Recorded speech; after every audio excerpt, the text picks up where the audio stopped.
Hello and welcome to episode 71 of the TRUUMAN Podcast, the podcast designed to create a generation of self-defined men. Today, I'm joined by Matt Homan. Matt, it's an absolute pleasure. How are you doing? I'm good. How are you, Lewis? Good. I'm very well, thank you. Very well Good. indeed. Matt, as always, with all guests, I will start with my favourite question. In your own words, what makes you a man? I've been thinking about this, and it's something that I think is forever changing, especially within myself. I still see myself as old-fashioned. I'm, a father of two. I've got responsibilities in that world, and I'm really trying to not compare my childhood to my kids' childhood and trying to bring them up in a modern world, which is more understanding. But I think for myself, being a man is being very emotionally aware of my own being and my own self-awareness around myself and how I behave. I think the role of a man is changing, and I think for young men in particular, I think they find it hard to understand what a man really is, and I'm sure we'll talk more about that. But ultimately, I'm becoming quite confused by it, if I'm honest. And as I go on to tell my story, I think it's a world which can become very biased. So my actual definition of what being a man is, I'm not too sure at the minute, if I'm honest, because I'm on a bit of a journey myself as well. So I hope that answers, but doesn't really answer your question.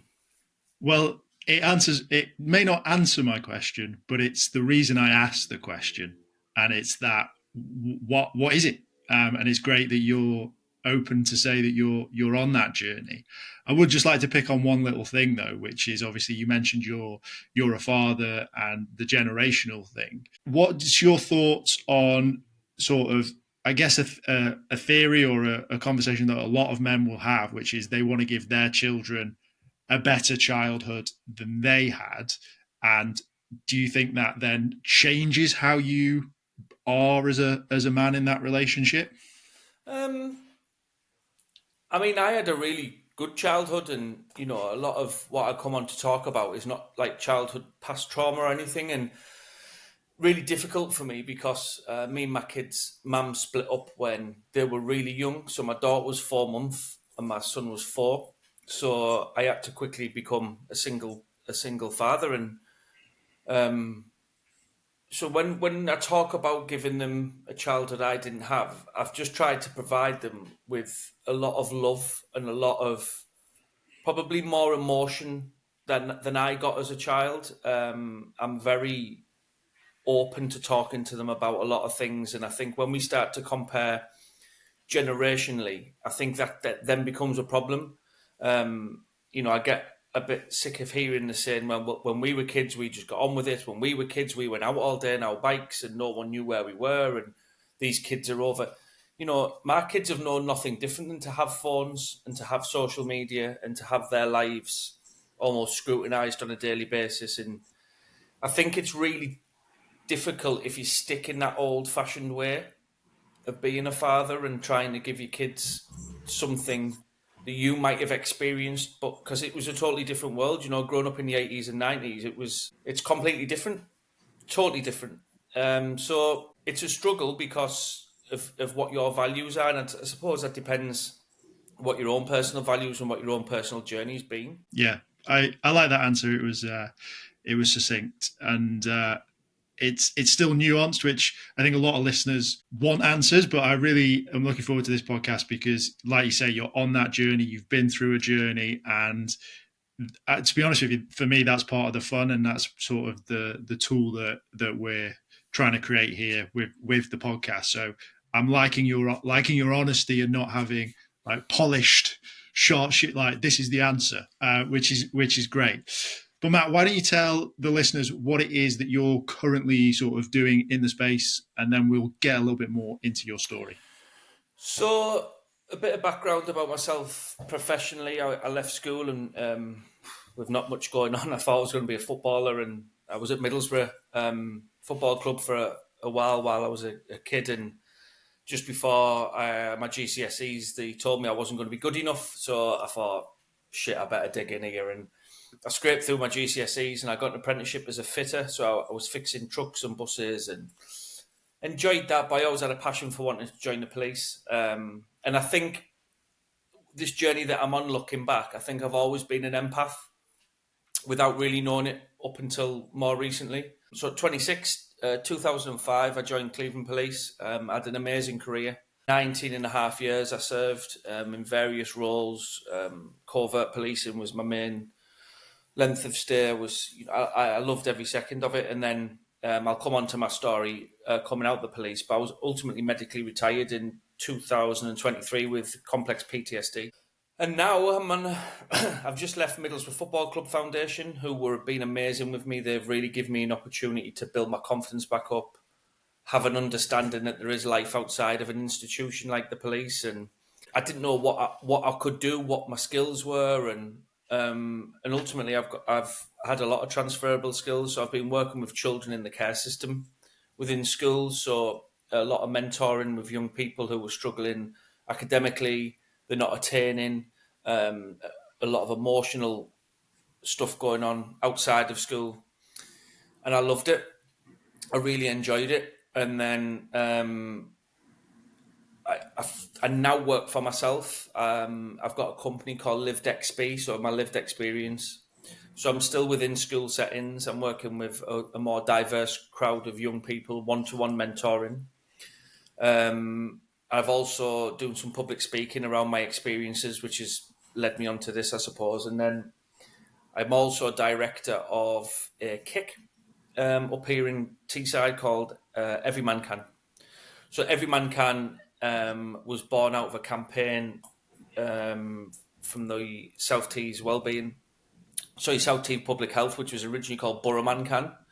So it was about lads from Borough telling their story and ultimately encouraging other men to speak up as well. I got involved in that campaign, and myself and Richie, who run it, became really good friends. And we have a podcast now. We have a sauna called Fire and Ice. So we have a sauna which is based at the beach, so you can use the sea as a cold dip. But we've just secured some forestry, so we're in the woods now, and we have an ice bath there, and there's a bit of an amphitheatre around us, so we can do some breath work, some sessions, just as well as the sauna. And we do training as well. So the focus of the campaign is to help men find what works for them ultimately. So there's a lot going on with that, and yeah. And I'm trying to cut my hours down, if I'm honest, Lewis. I've had some. My mum was poorly. She had a heart attack out the blue not so long ago. She's fine now, but she's lost a bit of her confidence. My dad's not getting any younger, so I just want to be around for them a bit more and have more time for my own well-being as well, out walking and stuff. So I'm being strict with myself with that. I have every Monday off, and I'm trying to stick to that as best as I can, because I need to be true to myself now. And I think how do I word this? Through trauma and adversity, the one positive that's come out of it is I'm starting to have some full control over what I can and can't do. And I think that's a really powerful thing. Amazing. I think we'll definitely touch on that in a little bit. But I would like to get a little bit of a background on sort of... Brilliant. I would like to get a little bit of a background on how you got to here, because it's one hell of a journey, and I think a lot of people will find some synergies with it. And yeah, let's delve into that. Okay, so after my divorce, I was single for 4 or 5 years, really just trying to get some money together and provide a home for my kids and try and be a good dad and just be present and around. And then I met my ex-partner, together for 7 years. And Lewis, when I tell my story, I try not to do it with opinion. It's fact, because I don't want, obviously there's a lot of sides to every story, and this is my truth, and I don't, I won't name people or anything. But so I was with her. There was some issues within the relationship around her own issues with some self-harm, eating disorder, and ultimately towards the end, problems with alcohol. And looking back, I suppose, as the relationship got 4 years in, I didn't realise, but I was probably the victim of some psychological domestic abuse around gaslighting, a lot of blaming. It's your fault I drink. It's your fault I'm like this, and etc. etc. Roll on to May 2021, and I was on a national policing course, and into my second week, and she left me.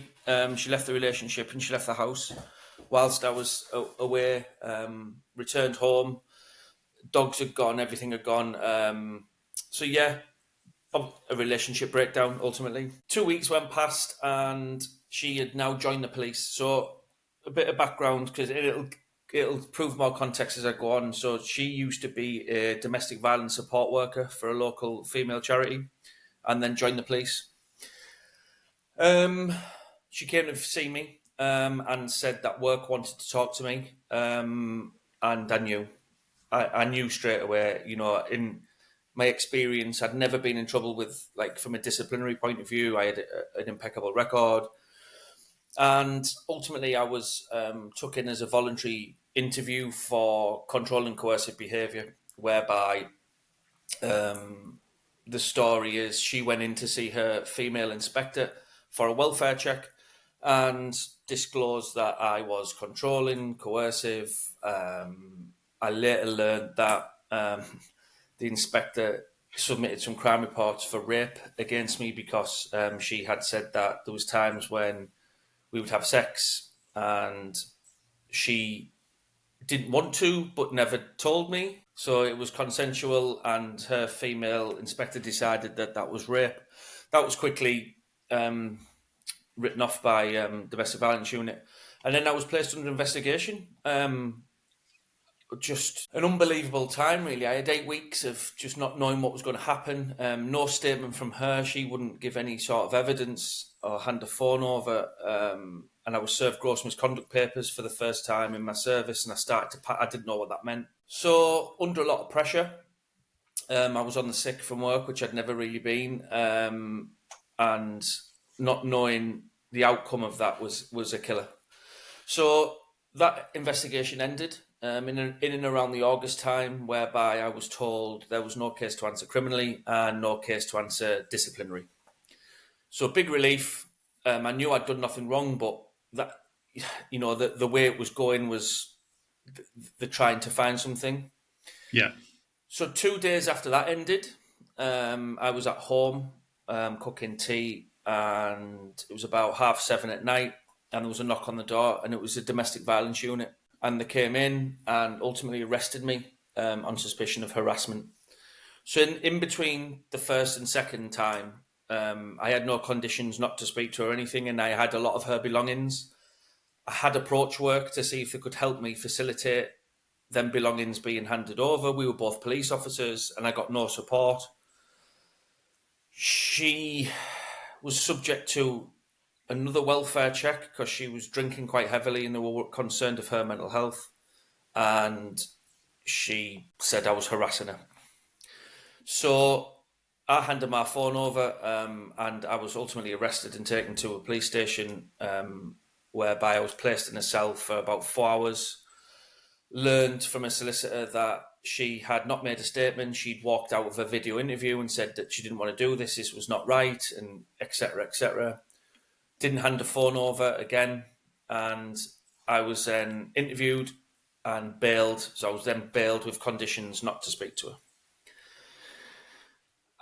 Whilst in custody, I had disclosed that I had been physically assaulted, that she had damaged my phone in the past, and that I had to stop her drink driving at times when she was in a bad way, and I'd found her, with suicide notes, etc. And actually, I was, a victim. Never really listened. They just acknowledged it and moved on. I told them that she would breach my bail, and ultimately the following day she did. But before that, I was dropped off at home in the early hours and told not to do anything stupid, with no phone, no thought of taking me to a family member's home or getting a friend round or anything. And I came in and drank about 3/4 a bottle of rum.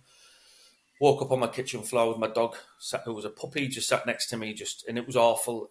So the following day, I got a replacement SIM card for my phone, for an old phone, that I had, so I could have contact with my kids and my family. And she tried to call me on 4 occasions, and every time I never answered. I told my Federation representative, and I said, she's going to turn up at my house. I've got my kids tonight. She's going to turn up. No, she's not. She did. She turned up in my back garden with a backpack on, intoxicated. Didn't say anything, which was... I always think about this. I wonder what was in the bag. It was probably something innocent, but I do wonder. It was very unnerving. Yeah. I asked her to leave, and she got in her car and drove away. So I then rang work and said, look, she's been round, she's intoxicated, she's driving. And nothing happened to her. She wasn't spoken to, she was not arrested. It was just all a welfare issue with her, and I was the case of the criminal. 3 weeks after that, so I was served, further gross misconduct papers. And 3 weeks after that, I was told no case to answer criminally, no case to answer disciplinary. 2 days later, I am at home figuring out, should I go to work, shouldn't I? And I was getting ready for work, and it was 6:30 in the morning. It was a Wednesday in October now, and domestic violence unit arrive at my house and tell me that I am under arrest for assault. When I asked when the assault had occurred, they told me it was on the Monday evening, whereby a guy who she was being tutored by, who I've since learned was probably in some sort of affair with her, had gone round to see her, and she had a red mark on her face, and she said, Matt's been round and hit me. So he reported it, and I pleaded with them. I told them where I'd been all day on that Monday. I was now at a point of utter paranoia. So and just to give some context, Lewis, a lot of my job was phone work, and I downloading phones, trying to catch people, find vulnerable people as well. So I knew everything about phones. So I had all my location services turned on. I kept every message. I had everything, and they wouldn't listen. They would not listen. I hadn't been near a house. I could prove it on Strava. I could prove it where I'd been on the morning. And they still arrested me, and I was taken back to the police station, where I was put in a cell for 4.5 hours again, where the solicitor said it's third party reporting again. At the time of my arrest, they hadn't actually spoken to her, which is incredible. So I was interviewed again, whereby again I pleaded, I haven't done anything, and this is where I was, this is where it was, and actually I'm the victim here. Like, from the messages that she'd said I had the full strand of messages, so it looked like she'd been deleting certain WhatsApp messages to make it suit. But again, she hadn't handed a phone over, wouldn't make a statement, so I was released under investigation, taken into what I can only describe as a broom cupboard in a police station. It wasn't in my force area, it was in County Durham, and suspended by professional standards. And it was the first time that I lost my shit. And I did apologise to the 2 officers later, because it wasn't their fault. And I was under so much pressure by then, Lewis. It was scary. The pressure, that they were just relentless. They would not leave me alone. I pleaded with them. I told them everything. And I was sent home. And then told to hand my warrant card in as I was suspended, which I didn't have on me because they'd arrested me. And that was in the October, and then 12 hours later, my suspension was lifted, and a senior officer later told me that the Deputy Chief Constable had the wool pulled over his eyes about why I should be suspended in the investigation. And 2 days later, I was told there was no case to answer criminally or disciplinary again. It all seemed to calm down, and then I was drawn back into contacting and speaking, because I realise now And what I didn't realise at the time was the gaslighting was incredible, and the level of just manipulation was created. It was messages like, Matt, I didn't want all this to happen. The police have took out my hands. I told them not to do this. And I was so confused. And it got to the Christmas time, and my birthday is on the 22nd. And I think, Lewis, looking back, I was talking to my friend about this on Monday, actually. I hadn't grieved the relationship ending. Yeah. And in amongst all of this going on, she told me as well that she'd had an abortion. To this day, I don't know whether that's true. At the time, I believed it. Do I believe it now? I'm 50-50, I don't know. Probably not.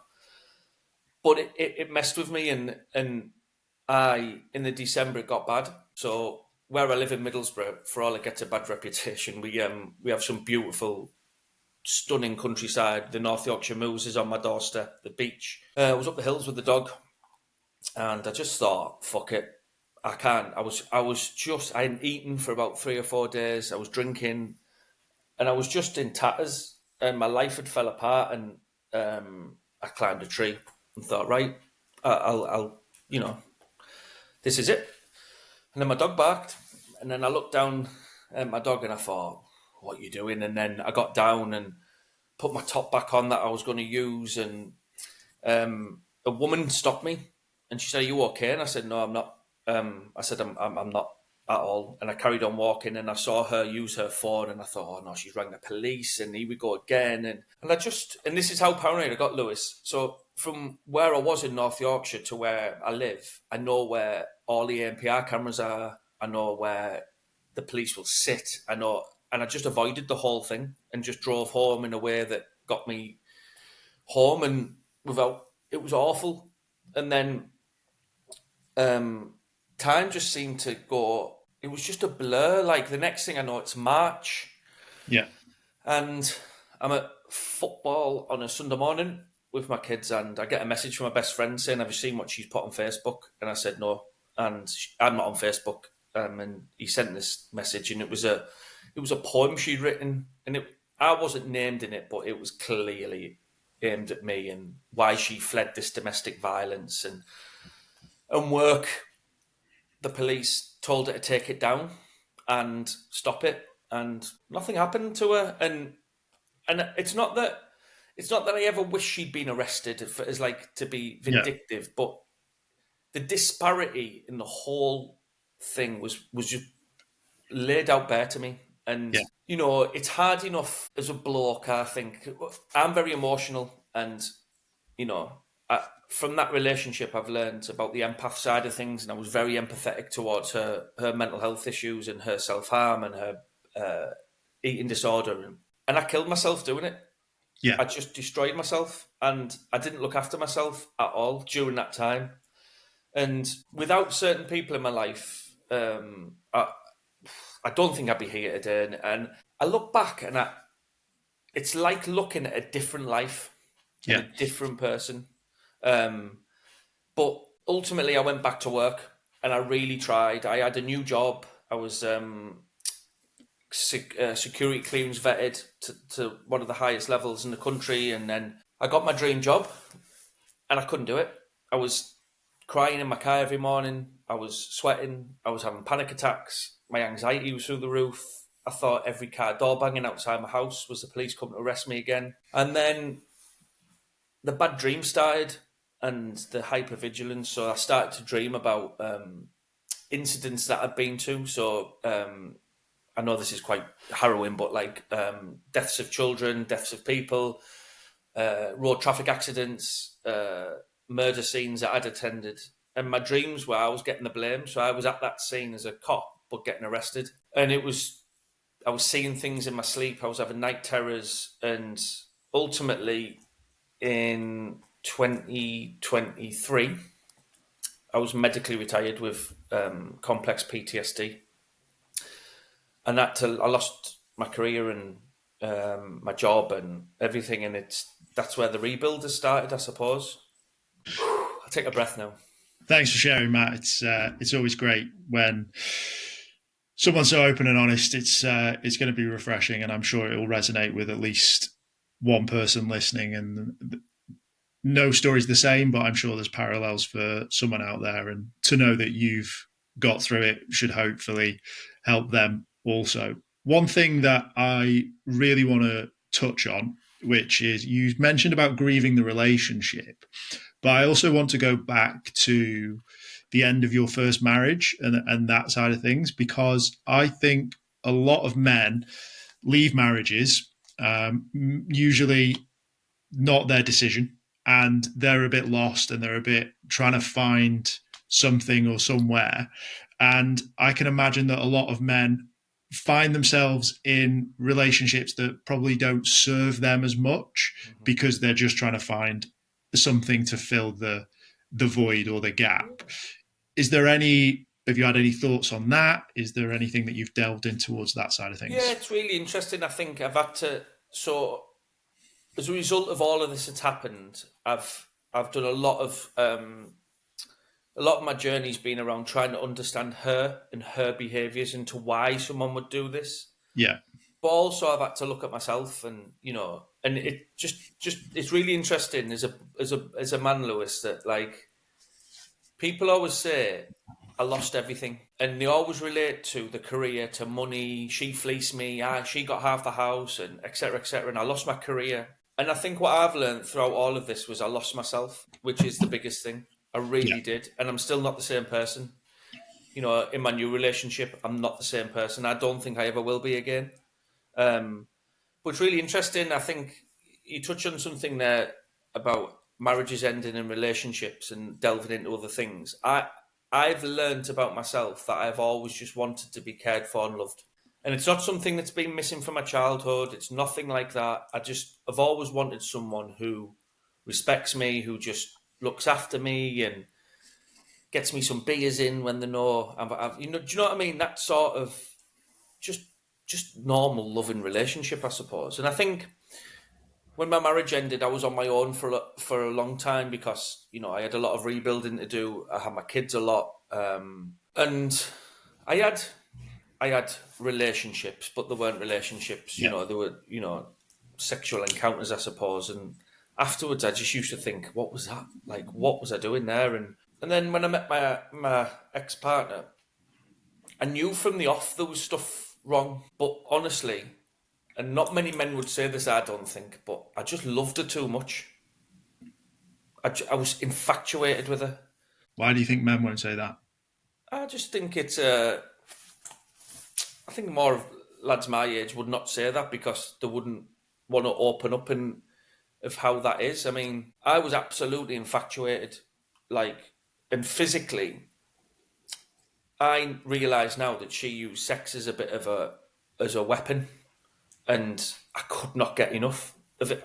No matter what happened, that side of things, I was all about it, and scary, really. So I knew from the off that it wasn't right, but I was trying to make it work. And I think part of my journey was because my marriage had failed with my kids. I was probably didn't want to look like a failure again. Yeah.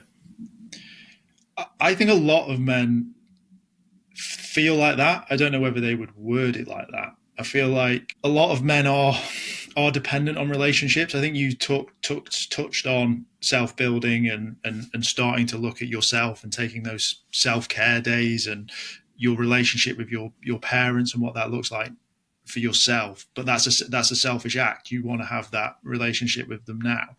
But personally, from the conversations that I've had and the themes that I see, is that a lot of men feel exactly how you're saying, that it's like either that they feel they're a failure or they're just so in love with this woman that she's everything to them, or they just put everything to one side because they're in a relationship. And I don't know, usually they used to be the guys you take the mick out of in the pub, right? The ones that you were like, they're whipped, or I've got to go the miss, and they're like, hey, off you go. But I feel that a lot of men are like that, or they'd use it as an excuse to not to come to something. So like, oh, the missus said I can't come. So Do you think it's just that you're wording it more vulnerably, or do you genuinely think blokes don't feel like that? I don't know. I think demographically where I live as well, like up in Teesside, it's not easy. Do you know what I mean? And I think there's a lot of blokes who just try to be blokes, Yeah. go out on the drink, they get off their heads, they go and put a bet on, they go to work, and they see that as the answer and the solution. So I do find when I do speak and when I do some public speaking, people are surprised how vulnerable I make myself, I suppose, and open. But it's the only way I can really describe what's happened to me and how I feel. I think relationship wise, men are very good at hiding behind their missus and saying, like you say, the missus won't let me go, or our lass has said I can't go to the football. And I've seen a few people do that who have been close to, and actually, it's because they're socially anxious. They don't want to go. Sometimes they just want to sit in with the missus and just watch Netflix and get takeaway, but they don't want to look like that it's them doing that. And I think men just need to start to just be really, really honest with themselves. And I think the younger generation are. I think there's a big shift. And I see with my son, like my son's coming up 18, he's got a girlfriend who's been with for a year. And they just sit in and it's nice. And, I think they're quite open to saying, no, I'm not going. That's where I go back to the generational thing as well. I think you get different answers from different sort of Gen Z, Gen X.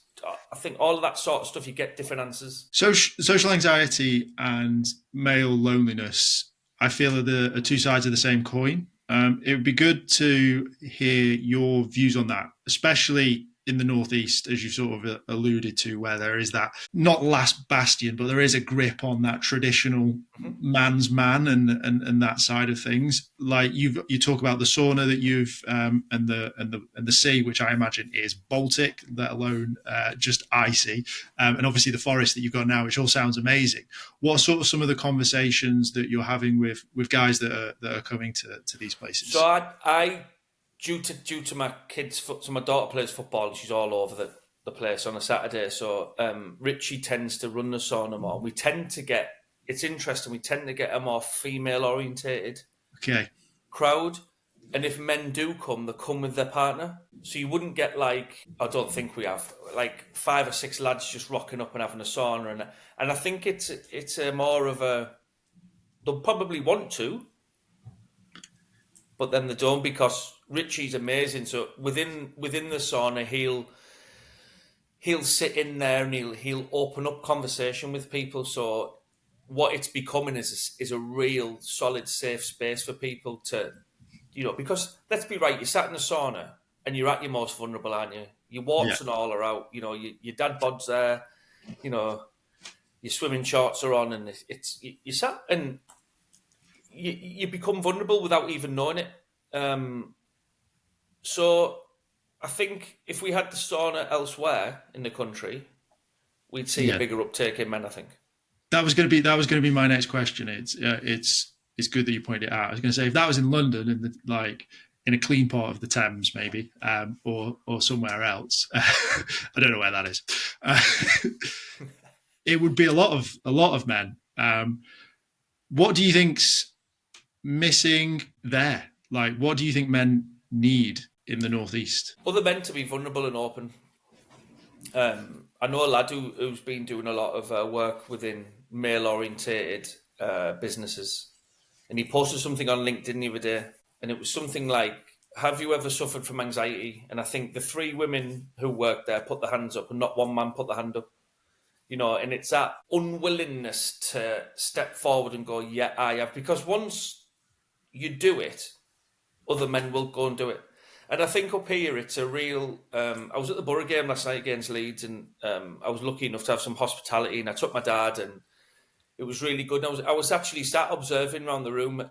It was quite male-orientated in the hospitality, and real masculine. Oh, yeah, we're the Borough, and a lot of swearing and drinking. And I was sat thinking, I'd love to do a talk in here before a football match and open up and see how many blokes actually would come up to you afterwards rather than publicly and say, I enjoyed that, I struggle, and because you do find that a lot as well. But the Northeast, and Middlesbrough, it's highlighted on the news, we have a lot of deprivation, we've got a lot of a lot of crime, a lot of problems, and that's why I love my mentoring. So I speak quite openly to the young lads and lasses who I work with, and the lads in particular. You can see them, the conditioned at home not to open up, not to tell anybody anything. And I don't tell them my full warts and all story, but I tell them that I struggle. I've got PTSD, I have anxiety, I have panic attacks. I have to sit in restaurants or pubs in the corner where I can see everything. I don't like people sneaking up behind me. And they look at me like, really? And I'm like, yeah. And then slowly over time, they trust you. And I think that's a big thing as well, is trust for men. Is where do you go and who do you speak to that is going to listen and trust you? Because if you go back to my story that I've just told, I don't trust the police anymore. I told them that I was the victim, and it was that disproportionate. Yeah. And I think for men as well who are in my situation, the violence in women's and girls campaign is so prominent now, and it's an amazing campaign, but it's giving men a lot of distrust, and I think it's not allowing men to speak up, because the rhetoric is no, it's just violence against women and girls. It doesn't happen to men. And I think for all it's an amazing campaign, and I've seen it work when I was in the police. I've got a daughter, and I fully support it. But if you take my ex, for example, who worked in domestic violence, she knew what to say. She knew what words to use. She knew how to manipulate the situation. And it's really scary for men now, I think. Yeah.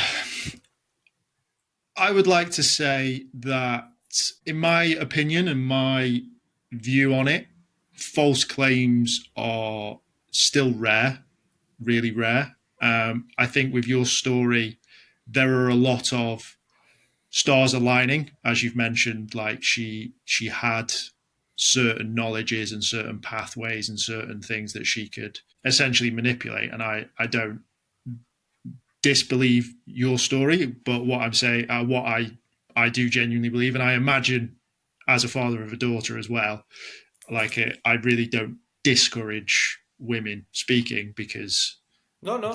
they feel of this falsity, because that's my opinion on that side of things. But it does sound in your scenario that you're unfortunate that she was in such a position to do X, Y, and Z, and then also had the means and the knowledge to manipulate a system that put you into a... Yeah, and it doesn't help as well that Wayne Couzens was the same year, and he was, obviously what he'd done as an off-duty police officer in the Met, and I was told in a meeting, Wayne Couzens, I was thinking, well, wow, were you really comparing, like, I haven't done anything, and you're comparing me? But, I mean, I have walked up the street with my ex, and we'd been on a night out, everything was fine, and she would just change. And when you use wording against a man, like shouting help in the street, that's what she just screamed, help, he's attacking me. I was like, what? Yeah. He's a police officer. That's where it becomes really difficult. And I think I do believe, I'll go back to the first question about what it is to be a man. I think a lot of middle-aged heterosexual men at the minute are vulnerable. And I've seen that in the police, and I've been a victim of that. And I think, excuse me, I think a lot of men do feel like that in the workplace, wherever, we can't say that anymore, we can't make that joke anymore, and there's a paranoia setting in which needs to change. Not all women make false allegations. It's a very, very rare thing, and unfortunately, I've been victim of it. But not all men are perpetrators. Not all men who make a joke that's slightly sexual or sexist. People who make jokes are not racist. It's just, I think the way society's going, it just needs to calm down a little bit and let everybody breathe and understand that not everybody is tied with the same brush. Like my ex is one of a small minority of people. I'm not here to say violence against women and girls is ridiculous and all women are, it's 100% not true. But we just have to be careful. And my message always is, when someone makes an allegation, don't be disproportionate in your investigation. Treat it equally. And that's not what happens. And I think that's where men are vulnerable. No, and I think you've shown that perfectly well in the sense that you had all the evidence and it was just not taken into account. Really, that should have been an open and shut case in about 15 minutes if we're looking at it logically from a 8 month. Exactly right. So I appreciate that side of things for sure. Do you have any advice, any words of wisdom, anything that maybe men should do before a relationship, before they enter into one, or during a relationship, any red flags, not to use a cliche word, that you now in hindsight might have looked back on and gone, you know what, that probably should have been the time I went, I'm out of here. Yeah, and I do it now. Have boundaries and have respect for yourself. It depends how big the red flag is, but I think having healthy boundaries and an open and honest dialogue with whoever you start a relationship with, whether you're 3 years in and you disagree with something or something flags. I'm quite quick now to go, right, we need to talk about this. This isn't happening. And them healthy boundaries allow you to move on through your relationship a lot smoother, I think. And having open and honest conversations is really positive. And if they're not taken well and they're not listened to, there's your flag. But the big thing I would say is self-respect. I lost all my self-respect to try and help somebody else. And when you're in that position, it's so unhealthy and so damaging to yourself. My kids lost a lot of me. My family have lost a lot of me. My friends have, and I'm trying to rebuild all that now. But yeah, healthy boundaries and stick to them. Because I always say to people, once you have a boundary here and you allow it to slightly go below, your boundaries have gone then. You need to really just know this is my boundary and this is where I'm at. For sure. I think self-respect is the most manly a man can be. The more I think about it and the more that I have those conversations, that ability to say no, but it's not like you're a dick for saying no. It's just that's where your line is. You can still be a nice person and say no.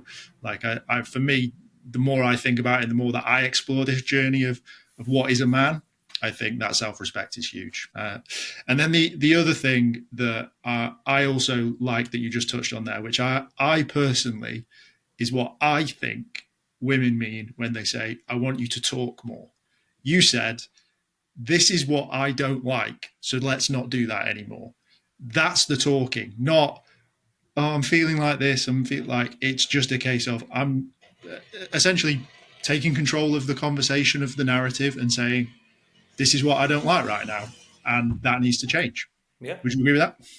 100%. And I always say this as well, like, I was having a conversation with Richie from Everymancan on Monday about, we always talk in our podcast about how we need our women in our lives and men. We need our women, whether it's your mum, your sister, a best friend, a girlfriend, a wife, they're amazing. And I think when you flip it, when a man does start to talk, they have to listen, because if you don't listen and you shut them down, that man might never speak again to you. And that's where I think early in a relationship, when you're first beginning to think, oh, this has got legs, it might go somewhere, them early conversations around boundaries, around self-respect, and let's be right, your boundary can waver because your boundary might be utterly ridiculous. Do you know what I mean? But it's only because of what you've been through. I've had to lower some of mine a little bit because as time's gone on, I still have the boundary, but I've lowered them. They're not as highly strung as they once were. But it's being honest and open. And if you care about that other person, like, the pair of you should be able to just have them honest conversations, have a cuddle at the end of it, and, work together on things. Yeah. I think there should be maybe some hard boundaries that maybe don't change too much, but may change over time. And then flexible boundaries that are like, we can cross over, but like, I might be a bit upset about that, but we can talk about it. And I understand why you may have had to do X, Y, Z. But yeah, it's all personal preference and it's all what you want to do. And when I say personal preference, it's the relationship, right? If it's not working for them, then that's a relationship you shouldn't be in. And I think a lot of men still struggle with when to walk away because of, you touched on it, right? Don't want to look like a failure. Don't want to look like I've failed in a relationship. So that's a big one for me. Is this is run its course type thing, and again that goes back to that self-respect a little bit, doesn't it? 100%. 100%. Awesome. I'd like to just briefly touch on your thoughts for the future. You've mentioned about generation. You've obviously mentioned your son and your daughter, both of whom are similar ages going through this world of men. Your daughter may be dating men and your son is becoming one. What's your thoughts and fears of the future around this? I don't think it's probably any different to what my mum and dad thought about me and my sister. You know, like, is he protecting himself? I don't want to be a granddad early. I don't, look after yourself, be sensible. But it's funny, my daughter, on Friday, she said to me, "Can I go for a walk on Sunday with this boy?" And I kind of know him through football, and I was like, "Absolutely, you can." There's still this thing of, "Oh, have you had the chat with this lad yet? And have you done, like, what's all that about?" I just think, if I have very open and honest dialogue with my kids, and I think I know when the shit hits the fan that if they come to me and go, "Dad, look," I always say to them, no matter what happens, if you're just honest with me, I can help you sort it out. So moving forward as men, I worry for my son around, obviously, the normal things: work, drugs. I mean, the social scene now is just littered with cocaine and ket, and that frightens me a lot. It really frightens me. He vapes, which I don't like, and I've had the calm conversations with him, but I look back and my mates at that age were on acid and smoking 20 Lambon Butler a night. Do you know what I mean? So it's all relative. And as for my daughter, she's a real strong-willed girl, and she's got a good support network with her mum and a nana and a grandma and granddad and me. And the beauty of my daughter is she plays football for York, so we're going tonight. So it's like an hour in the car there, an hour back, an hour there, and we have that time to talk and get close and be honest and fall out, disagree with things. But I think my fear is for them is not being happy. I just want the pair of them just to be happy, and that's all I ask. So anyone who comes into the life, once it gets serious, I will just say to them, just make them happy, and then I'll be happy. What more could you want for your children, right? You can't. There's no point in saying I want them to get a job on 150 grand a year. I want them to have a Ferrari. Boring. Like, it's all well and good having all of that, and if you're sat at home fed up and miserable, that would break my heart. I prefer they lived with me till they were. I would. Yeah. Just so they were happy, because I never want my kids to go through the struggles that I've gone through. I never ever want that for them. Yeah. Well, I imagine a lot of dads are the same. Matt, I would love to have your opinion on what in the men's space you really like right now. Maybe for your age group and maybe even your location as well. And also the same question, but in regards to what you want to see more of. I love this, Lewis.